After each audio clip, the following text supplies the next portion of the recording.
बिस्मिल्लाहिर्रहमानिर्रहीम। नाज़रीन अस्सलाम वालेकुम। आप देख रहे हैं साबिर शाकिर यूट्यूब चैनल। आज है जनाब 23 मार्च साल 2020 और दिन है आज मंडे का। आज एक तो 23 मार्च के हवाले से यौम पाकिस्तान है, एक अच्छी ख़बर हम मना रहे हैं, लेकिन इस वबाई मर्ज़ की वजह से हमने इसको इंतहाई महदूद कर दिया और सिर्फ़ सुबह सुबह 21 तोपों की सलामी दी गई सूबाई दारुल हुकूमत में और वफाकी दारुल हुकूमत में। इसके अलावा कोई तकरीब मुनक़िद नहीं की गई। यौम पाकिस्तान की तकरीब हमने मनसूख कर दी इसी वजह से सिर्फ कि ये इंतहाई ख़तरनाक वबाई मर्ज़ है, इसके जरसूम में फैल ना जाएँ, इसके बारे में आपको बताएंगे। और फिर जो हम तरीन है, बहुत सारे दोस्त पूछ रहे हैं, दोस्त भी हैं, लोग भी हैं, हालांकि सोशल मीडिया पे वो देख रहे हैं, वो इसको अभी भी मजाक ले रहे हैं। वो कहते हैं ये फुटेजेस भेजें, ये कोई डॉलर्स का मसला है, ये कोई हुकूमत का मामला है, ये कोई अपोजिशन का मामला है। सोशल मीडिया पे देख रहे हैं इटली में क्या सूरत हाल है, कब्रिस्तान में जगह नहीं है, लोग मर रहे हैं, कोई डेड बॉडी को हाथ लगाने के लिए तैयार नहीं है, ठीक है। और फ़ौज बुला ली गई है इटली में जो सबसे ज़्यादा मुतासर है। तो ये सारी चीज़ें आप सब कुछ देख भी रहे हैं, लेकिन कोई भी अक़ल इस्तेमाल नहीं कर रहा, होश के नाख़ नहीं ले रहा। एहतियात करनी चाहिए। उसकी मैं आपको बहुत सारी आगे बताऊंगा वजूहात, मिसालें दे के। सबसे अहम मिसाल जो है वह जनाब कोर कमांडर्स कॉन्फ्रेंस कितना इम्पोर्टेंट है और फ़ौज अपने आप को कितना सिक्योर करती है, अपने आप को महफूज रखती है। और कोर कमांडर्स लेवल तक जो अहम तरीन अफ़वाज पाकिस्तान के अफसर होते हैं, उनको वो भी कल वीडियो कॉन्फ्रेंस हुई है, उनको भी हेडक्वार्टर नहीं बुलाया गया। 1-2 बजे के एक तो अपने अपने कोर्स में रह के काम करें अमली तौर पे, क्योंकि वफाकी हुकूमत ने मंजूरी दे दी है, चारों सूबों को भी कह दिया कि आप फ़ौज को बुलाएं। कोर कमांडर्स कॉन्फ्रेंस हुई है, वीडियो कॉन्फ्रेंस हुई है और सब ने उसमें अपना इनपुट दिया और उसमें अहम फ़ैसले किए गए हैं। जब इतनी ज़्यादा एहतियात बरती जा रही है तो आप ख़ुद सोचें कि ये कितना संगीन मामला है। लेकिन सबसे पहले एक अच्छी एक थोड़ा सा लाइट मूड गुफ्तगू वो है कि जनाब आज 23 मार्च है, यौम पाकिस्तान। 1940 को जी करारदाद पास हुई, उसके बाद 7 साल बाद अल्लाह ताला के फ़ज़ल व करम से और कुर्बानियों से, मुसलमानों की कुर्बानियों से, बर्र सग़ीर पाक व हिंद के मुसलमानों की कुर्बानियों से हमने ये वतन हासिल किया था। तो यौम पाकिस्तान आज मनाया जा रहा है भरपूर तरीके से, सादगी से मनाया गया है। तक़रीबात मुलतवी कर दी गई, परेड होती है जी यौम पाकिस्तान के मौके पे, वो मुलतवी की गई सिर्फ़ इस ख़तरनाक वबाई मर्ज़ की वजह से। और अवार्ड्स देने होते हैं, वो तकरीब मुनक़िद होनी थी, वो मनसूख की गई। यानी तमाम यौम पाकिस्तान से बढ़कर तो कोई तकरीब हमारे लिए नहीं हो सकती। 2 ही दिन है हमारे लिए, एक यौम आज़ादी 14 अगस्त 1947 को हुई थी और 14 अगस्त को हर साल मनाते हैं हम। 23 मार्च यौम पाकिस्तान के तौर पे मनाते हैं। इससे बड़ा दिन पाकिस्तानी कौम के लिए कोई और हो नहीं सकता।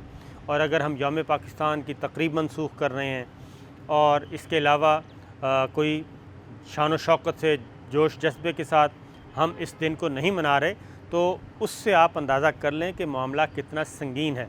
तो इसलिए ये बच्चों वाली बातें ये करना कि आप फुटेजेस भेजें, ये डॉलर की गेम है, ये गवर्नमेंट की गेम है, ये अपोजिशन की गेम है, ये मैं कम अज़ कम भी कहूँगा ये जहालत के अलावा कुछ नहीं है।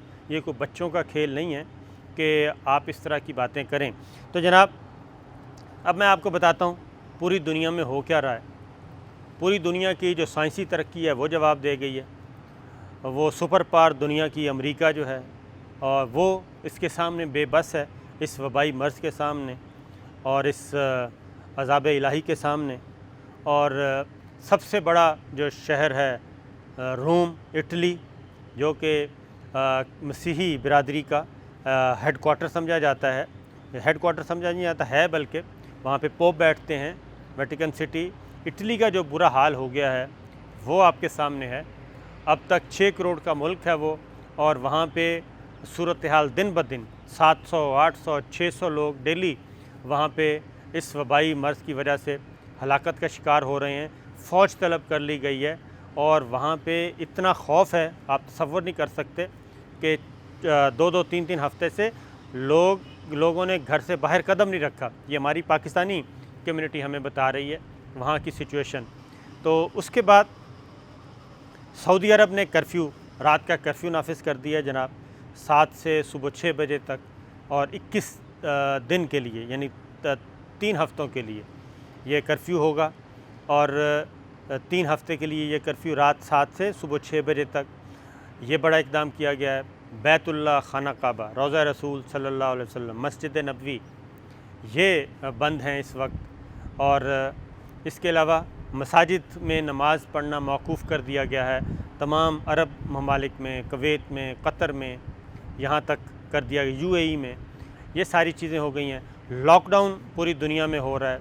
तमाम ममालिक जो हैं लॉकडाउन की तरफ जा चुके हैं, कर्फ्यू की तरफ जा चुके हैं जी। लॉकडाउन को तो छोड़ें, लॉकडाउन से आगे की बात करें, कर्फ्यू नाफिज किया जा रहा है। तो इसलिए इसमें आपको एक मैं सादा ज़ुबान में बता देता हूँ कि कम से कम 2 हफ़्ते इसलिए किया जा रहा है कि ये वबाई मर्ज़ है, इसके जरसूमें एक इंसान से दूसरे इंसान को और दूसरे से तीसरे को चलते हैं, और एक आदमी कई आदमियों को मुतासर कर सकता है। मैं आपको आज उसकी मज़ीद तस्दीक हुई है। इस्लामाबाद में तबलीगी जमात किर्गिस्तान से आए थे, एक आदमी तबलीगी जमात के रुकन थे, वो इधर आए, जमात की तश्कील हुई, और 12 को इस्लामाबाद के नवाब में ही हैं, वहाँ पे ये मस्जिद में थे, और 11 लोग थे।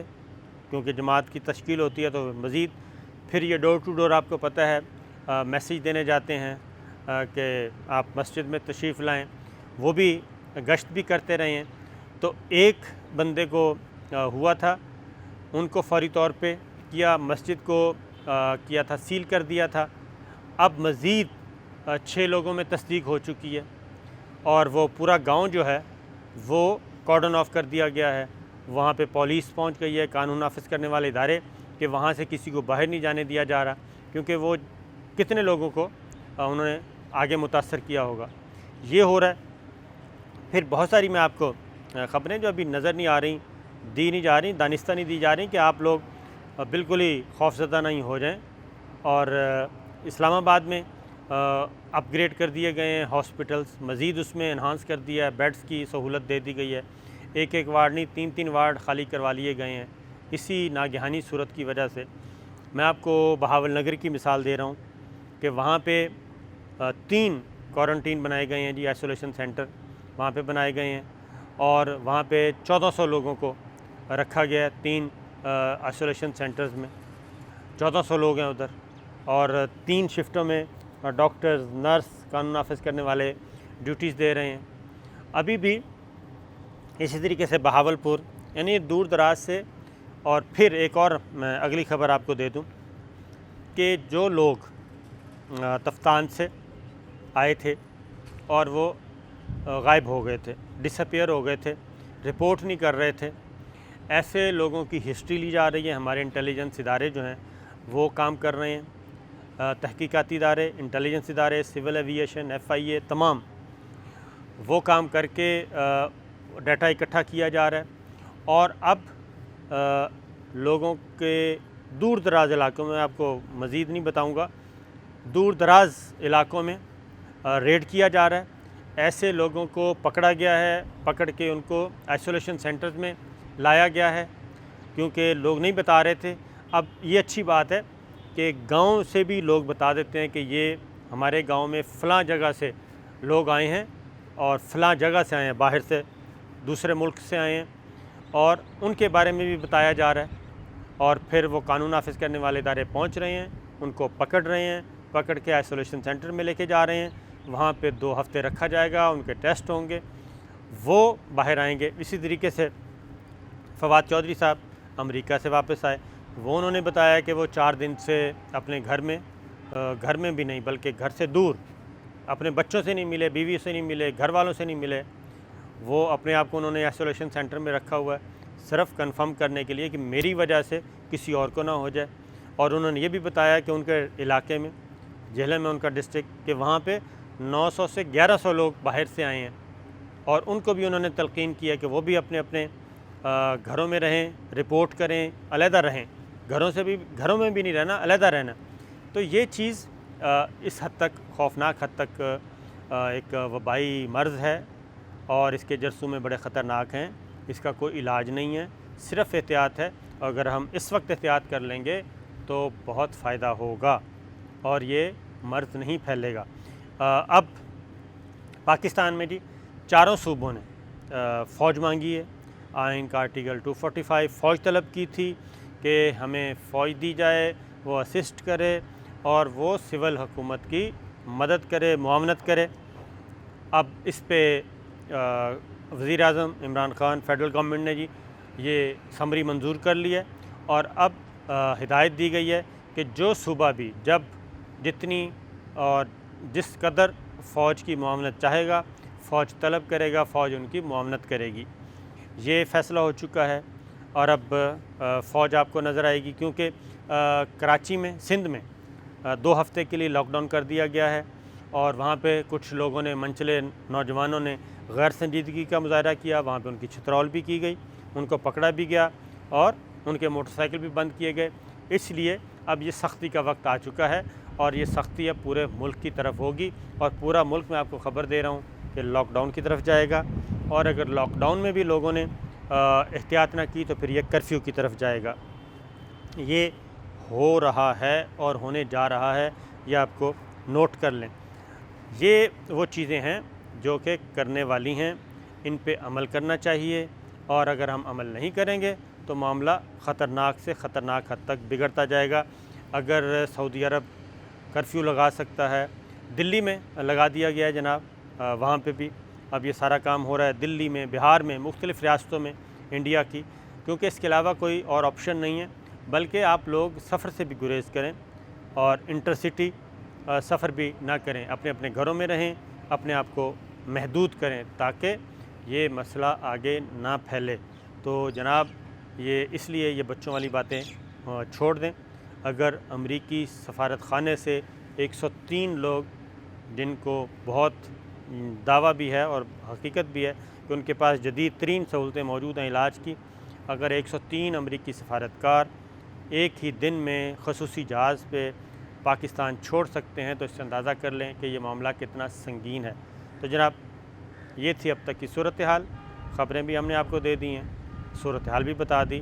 फ़ैसला आप ख़ुद करें, क्या आपने एहतियात करनी है, अपने आप को बचाना है, अपनी फ़ैमिली को बचाना है, अपने हमसाओं को बचाना है, या फिर एक गलत फ़ैसला करके एक पूरी कौम को अज़ाब में मुब्तला करना है।